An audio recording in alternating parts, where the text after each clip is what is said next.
다음은 도시계획 시설 사업입니다. 먼저 각종 사업 시행 절차에 대해 비교해 보겠습니다. 도시군 계획 시설 사업, 도시개발 사업, 정비 사업은 도시군 계획 사업의 종류로서 사업 시행 절차가 같습니다. 즉 시행자가 실시 계획 인가 후 공사 착수, 공사 완료, 준공검사, 사용 이런 순서를 거칩니다. 국회법상 개발행위는 개발행위자가 개발행위 허가를 받아 공사 착수하고 공사 종료, 준공검사, 사용하는 순서를 거치며 건축법상 건축 절차와 주택법상 주택사업도 절차가 거의 비슷한데 건축 절차는 건축주가 설계도를 작성하고 건축 허가받아 공사 착수하고 공사 종료 후 사용 승인을 받아 사용하며 주택사업 절차는 사업주체가 설계도를 작성하고 사업계획 승인을 받아 공사에 착수하고 공사 종료 시 사용 검사를 받아 사용합니다.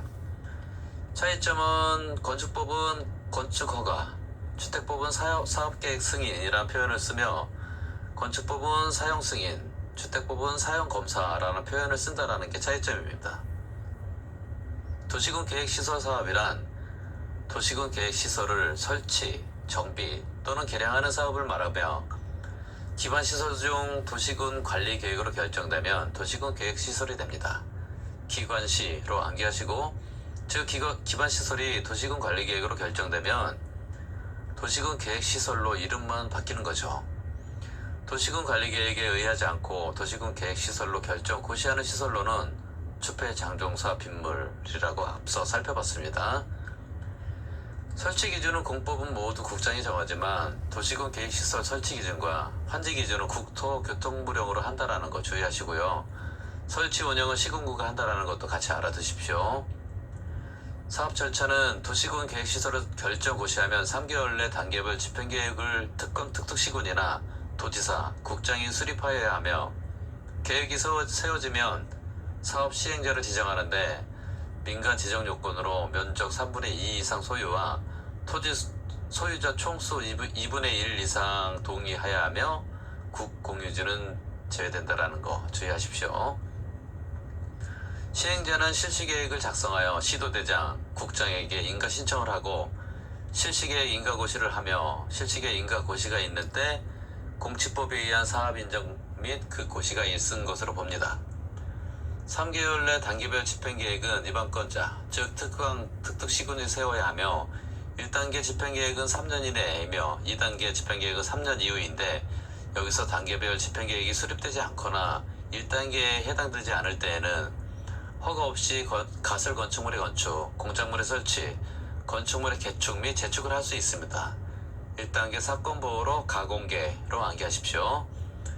1단계 사업 시행자는 입안권자가 계획을 세우지만 예외적으로 국가계획일 때는 국장이, 광역도시계획일 때는 시도지사가 시행한다는 것도 같이 기억하십시오.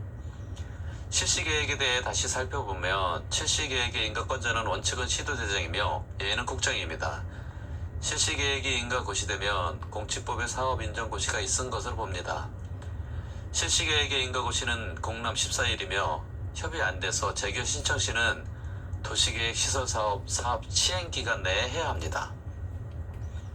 기반시설의 설치, 유해방지, 환경오염 방지, 경관조성, 조경 등의 조치를 하게 되면 조건부 인가를 해주며 즉 조건부 인가는 기후환경주로 하라. 이행보증금 예치사유로는 굴착이나 비탈면 적용, 발파, 차량 통행이나 기반시설 설치 시에 해당됩니다. 즉 우리는 이행보증금 예치사유로 굴비, 발차기로 암기하고 있죠.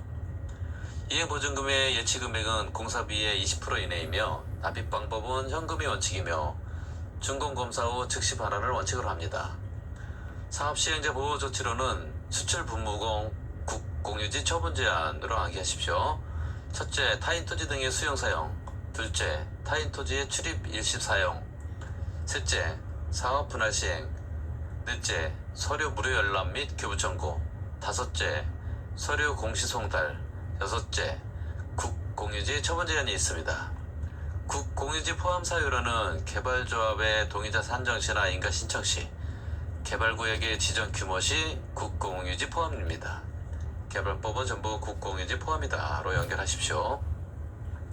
국공유지 제외 사유로는 도시군 계획사업, 민간사업 시행자 지정 요건 시, 도시군 관리계획 주민제한 위반 제한 사유 시에 해당됩니다. 2단계로 10년 경과 장기 미집행에 대한 도시군 계획시설 부지의 매수 청구는 매우 중요한 부분입니다. 필히 암기하셔야겠습니다. 매수 청구자는 도시군 관리계획 결정 고시일부터 10년 내 도시계획 시설 사업이 미시행되고 지목이 대인 토지 소유자가 매수 의무자에게 하게 됩니다. 매수 의무자는 이번권자이며 단주택공사 등의 시행자가 매수 의무자면 토지 소유자나 특별시, 광역시에 통지해야 합니다. 설치한 사람과 관리하는 사람이 다른 경우는 설치 의무자에게 매수 청구합니다. 매수 여부 결정은 6월 내, 매수는 2년 내 해야 합니다. 6월이 내 2년으로 암기하십시오. 2년 내 매수가 없이 허가받아 3층 이하 단독주택이나 1종, 2종 근생이나 공작물 설치가 가능하며 여기서 안마 시술소나 단란주점, 노래 연습장, 다중생활시설은 안 된다는 거 주의하십시오.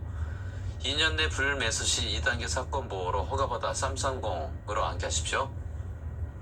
매수 대금은 현금이 원칙이며 매수 의무자가 지자체인 경우는 도시군 계획시설 채권 발행이 가능하며 여기서 채권 발행 사유로는 첫째, 토지 소유자가 원하거나 둘째, 부재부동산 소유자의 토지이거나 또는 비업무용 토지가 3천만원 초과하는 경우 채권을 발행하게 됩니다. 원추, 부비부비 3천초로 암기하십시오. 채권의 상환 기간은 10년이며 발행 절차는 지방재정법을 준용하며 이율은 조례가 정합니다. 매수 가격이나 매수 절차는 공시법을 준용하며 협의, 재결, 이의신청, 행정소송의 절차를 거칩니다. 즉 협재 이행으로 암기하십시오. 20년이 되는 날 다음 날에 실효되며 해제 공고는 10, 90, 1, 6, 2로 암기하시고 이번권자가 10년 내 도시계획 시설 설치 안하면 지방위에 보고하고 지방위에는 90일 내 이번권자에게 해제 공고하며 1년 내 해제 결정해야 하며 그래도 해제 못하겠다면 이번권자는 6개월 내 기간 동안 소명 기회를 주고 해제 안 된 경우 2년마다 주기적 보고를 해야 합니다. 토지 수용 시 공치법을 준용하게 되는데 도시군 계획시설 사업은 실시계획 인가시, 개발법은 세부 목록 고시할 때, 정비법은 사업 시행 인가 고시받은 때, 주택법은 사업계획 승인 받은 때 공치법을 준용합니다. 토지 수용 시 공치법 규정 사유 필히 암기하셔야 합니다. 과도한 처분 전 소명 듣는 제도로서 청문 사유가 있는데 허지인으로 암기하십시오. 즉 개발행위 허가 취소, 도시군 계획 시설 사업의 시행자 지정 취소, 실시계획 인가 취소가 해당되며 행정 형벌로 3년에 3천 사유로는 딱 두 가지가 있습니다. 즉 개발행위 허가 위반이나 시가조정구역의 허가 위반인 경우가 해당되며 나머지는 전부 2년에 2천이다 라고 보시면 되겠습니다. 500이하 가태료 사유로는 허위, 보고, 신고가 해당하며 1천만원 이하 가태료 사유로는 쓱쓱 몽둥이로 암기하십시오. 즉 공동구에 몰래 쓱 집어넣거나 타인 토지에 몰래 쓱 들어가거나 수용 의무 위반일 때 몽둥이 하나로 때린다. 즉 몽둥이 하나가 1천만원이다 라고 연결하시면 되며 과태료 1천만원 사유입니다.